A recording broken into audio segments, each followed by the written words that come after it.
अस्सलाम वालेकुम YouTube channel उभरता सूरज पे खुशामदेद। मैं हूं सैयद जावेद हसन। व्यूअर्स, हमने कौमों की आज़ादी की जंग लड़ी और कौमें आज़ाद हुई।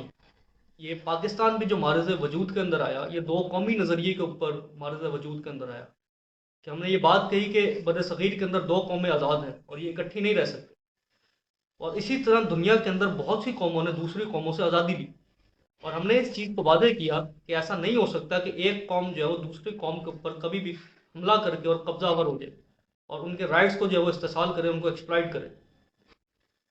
ये पहले चूंकि माजी के अंदर होता था कि नस्ली एतबार से और इलाकाई एतबार से कौमें जो तश्कील पा जाती थी और वो एक झुंड की सूरत के अंदर कौमें रहती थी, खाना बदोशी की सूरत में, कि वो अपना सामान उठाते थे, अपने लश्कर को लेते थे और किसी दूसरी कौम के ऊपर हमलावर हो जाते थे। आपने ये अभी रिसेंटली जो है वो सल्तनत उस्मानिया के ऊपर जो सीरीज चली है तुर्कों की, उसके अंदर भी ये चीज़ दिखाई गई है कि किस तरह मंगोल जो थे वो आते थे और आके हमलावर हो जाते थे कौमों के ऊपर। तो इसी तरह जब सिविलाइजेशन बढ़ती चली गई तो लोगों ने, कौमों ने अपनी आज़ादी की जंग लड़ी। और जो कौमों की आज़ादी की जब जंग लड़ी गई तो लोग इस बात को अवेयर हुए कि एक कौम जो है उसका अपना एक वक़ार होता है, एक नस्ली एतबार से, इलाकाई एतबार से और लिसानी एतबार से, और वो अपनी एक आइडेंटिटी रखती है।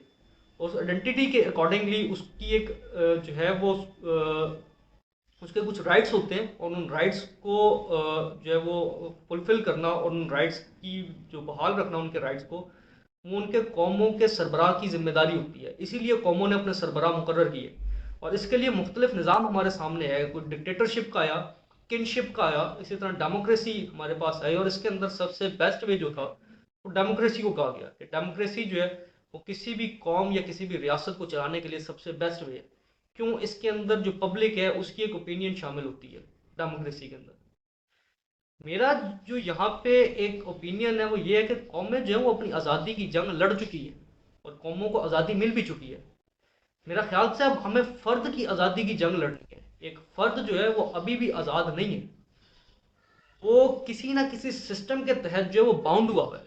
उसे रियासत के कानून ने बाउंड किया हुआ है, उसे फैमिली सिस्टम ने बाउंड किया हुआ है, उसे रिलेशनशिप्स ने बाउंड किया हुआ है। तो फ़र्द अपनी आज़ादी की जंग कब लड़ेगा?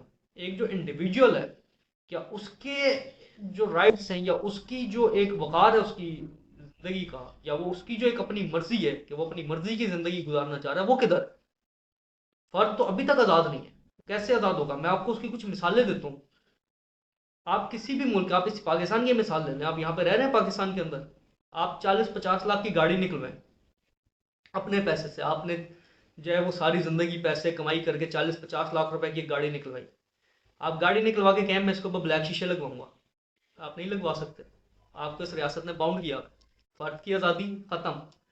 आप लाख सवा लाख रुपए की बाइक निकलवाएं, आप कहें यार फैंसी नंबर प्लेट लगाऊंगा, बड़ी अच्छी लगेगी, आपको रियासत बाउंड करती है, मना करती है, आप नहीं लगा सकते। ठीक है, तो फ़र्द की आज़ादी किधर गई? फ़र्द तो आज़ाद नहीं है। तो अब दौर मेरा ख्याल से अगला जो आएगा ना वो कौमों की आज़ादी के बाद फ़र्द अपनी, क्योंकि लोगों के अंदर अवेयरनेस आएगी इस चीज़ की कि एक इंडिविजुअल जो है वो आज़ाद नहीं है और उसको अपनी आज़ादी की जंग लड़नी है। जिस तरह कौमों की आज़ादी की जब जंग लड़ी गई थी तो बेबहाल लाशें गिरी थी। अब देखना यह कि जब फ़र्द की आज़ादी की जंग लड़ी जाएगी तो इसका रिजल्ट क्या निकलता है और ये जंग किस असलूब के अंदर लड़ी जाती है। क्योंकि ये जंग लड़ी ज़रूर जाएगी, आज नहीं तो आज से 50 नहीं तो 100 साल के बाद एक इंडिविजुअल को ये चीज़ फील होगी कि मेरी आज़ादी कहाँ है। मैं आपको ना कुछ चीज़ें बताता हूँ, इसको देखिएगा। हमारे यहाँ पे ओल्ड होम्स को बहुत बुरा समझा जाता है। यार ओल्ड होम, माँ बाप को छोड़ के आ जाए। कोई भी चीज़ जब बनती है ना तो उसको देखा करें वो बनती क्यों है। ओल्ड होम्स का क्या मतलब है? एक शख्स है, उसने अपनी सारी ज़िंदगी रियासत को टैक्स पे किया और एक अच्छे शहरी होने का सबूत दिया। तो अब रियासत की जिम्मेदारी है कि उसके बुढ़ापे के अंदर वो उसका साथ दे। एक इंडिविजुअल के पास इतनी ना आमदन होती है कि वो यहाँ पे पाकिस्तान के माशरे के अंदर ना, मैं अब आपको एक चीज़ बताता हूँ, ये हकीकत है। जो बेटा सबसे ज़्यादा करप्शन करता है, जो बेटा सबसे ज़्यादा दो नंबरी करता है, उसके पास पैसा बना, वो माँ बाप का सबसे ज़्यादा लाडला होता है। क्यों? क्योंकि वो माँ बाप की सारी ज़रूरियात पूरी करता है, उनकी दवाई का खर्चा भी वो उठा रहा होता है, बाकी सारे मामला भी वो देख रहा होता है। जो बच्चा जो है वो दिहाड़ीदार मजदूर होता है, 700-800 रुपये में अपना घर मुश्किल से चला रहा होता है, सबसे ज़्यादा ताने उस बच्चे को पड़ रहे होते हैं। और माँ बाप जो मोस्टली रहना भी उसी बच्चे के पास पसंद करते हैं, क्योंकि उन्हें पता होता है कि ये ज़रा दब के रहेगा हमारे साथ। ठीक है, तो ये ओल्ड होम्स जो बने थे ना, ये इसलिए बने थे कि एक इंडिविजुअल की एक लीगल वे के अंदर इतनी आमदन नहीं होती कि वो सारे अखराजात बियर कर सके। तो इसलिए रियासत ने ये जिम्मेदारी कबूल की थी कि आप एक शहरी होने के नाते हमें इतने अरसे से टैक्स पे करते रहे, और आपने इस मुल्क की एक ऑर्गेनाइजेशन में या किसी सरकारी इदारे में या किसी प्राइवेट ऑर्गेनाइजेशन में बैठ के इस मुल्क के अंदर कंट्रीब्यूट किया अपना, तो अब आपका बुढ़ापा हमारी जिम्मेदारी से हम संभालेंगे। उसके अंदर आगे उनके बच्चे उनसे ईद त्योहार पे जब मर्जी है आके मिलने, कोई ऐसा मसला नहीं। उसमें होता क्या, एक इंडिविजुअल जो है वो अपनी फैमिली को लेके आज़ाद होता है। हमने यहाँ पे ज्वाइंट फैमिली सिस्टम क्यों टूटने शुरू हुए, एक फर्द की आज़ादी खत्म हो रही थी। ये बिल्कुल लेमैन एग्जांपल्स हैं जो मैं देने लगा हूँ। एक ज्वाइंट फैमिली सिस्टम के अंदर ये मीम्स बनती हैं, मजाक के अंदर चीज उड़ाई जाती है, बट ये सीरियस इश्यूज थे कि वो अपनी बेगम के लिए कुछ लेके आ रहा है तो बेचारा जैकेट के अंदर छुपा कर लेके आ रहा है कि पता ना लग जाए यार लेके आया तो सबको देने पड़ेंगे। ये क्या था, इंडिविजुअल फर्द आजाद नहीं था। आज भी सोसाइटी के अंदर हो क्या रहा है, क्यों प्रॉब्लम्स क्रिएट हो रही हैं।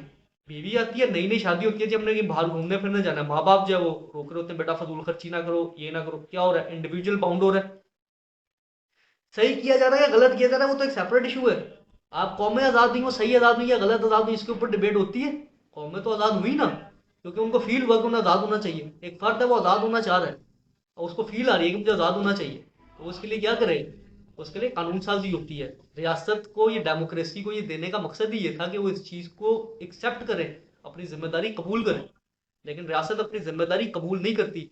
पाकिस्तान के अंदर फैमिली सिस्टम को इसीलिए नहीं तोड़ने दिया जाता, क्योंकि जब भी किसी इंडिविजुअल के ऊपर कोई प्रॉब्लम आती है, उसके भाई चचा और मामू सारी फैमिली इकट्ठे होकर उस बंदे को सपोर्ट कर देती है। उस सपोर्ट का जो इफेक्ट होता है ना, वो पड़ता है उसकी औलाद के ऊपर। क्यों, उसकी औलाद को मिलते हैं ताने बाद में कि जी ये इसने किया, ये उसने किया। लेकिन जब रियासत आपकी मदद करती है, वो कोई ताना नहीं मिल सकता, क्योंकि रियासत की जिम्मेदारी होती है। क्योंकि भाई चचा की जिम्मेदारी नहीं है कि वो आपके अगर ऊपर कोई बुरा वक्त आ गया तो वो आपको सपोर्ट करे। ये रियासत की जिम्मेदारी है। रियासत अपनी जिम्मेदारी से बचने के लिए यहाँ पे फैमिली सिस्टम को प्रमोट करती है कि यहाँ पे फैमिली सिस्टम रहना चाहिए जी, क्योंकि उन्हें पता है कि वो अपनी जान खलासी करके बैठे रहेंगे सुकून से। हम रियासत को टैक्स पे कर रहे हैं, रियासत को सब कुछ दे रहे हैं, लेकिन रियासत हमारी रिस्पॉन्सिबिलिटी लेने के लिए रेडी नहीं है। ठीक है, मैं आपको छोटी छोटी चीजें अगर आप देखना शुरू करें ना, कि यहाँ पे जो कानून बनते हैं नैब के अंदर, अमेंडमेंट्स हो चली जा रही है नैब के कवानीन के अंदर, लेकिन जो कवानीन यहाँ पे एक आम आदमी के लिए प्रॉब्लम्स क्रिएट कर रहे हैं उनके अंदर कितनी अमेंडमेंट्स हुई हैं आज तक, जीरो। सियासत की प्रायोरिटी नहीं है यहाँ पे, वो इसीलिए तो यहाँ पे चाहते हैं कि आप आपस के अंदर मिलजुल के बस मामला तय करते हैं ना, उनकी जान छूटे। ये एक छोटा सा मैसेज है फर्द की आजादी के हवाले से, इसके ऊपर आप भी सोचे तब आपको पता चलेगा कि आप कितने एक आजाद हैं। ये एक मैसेज है। थैंक यू सो मच, अल्लाह हाफ़िज़।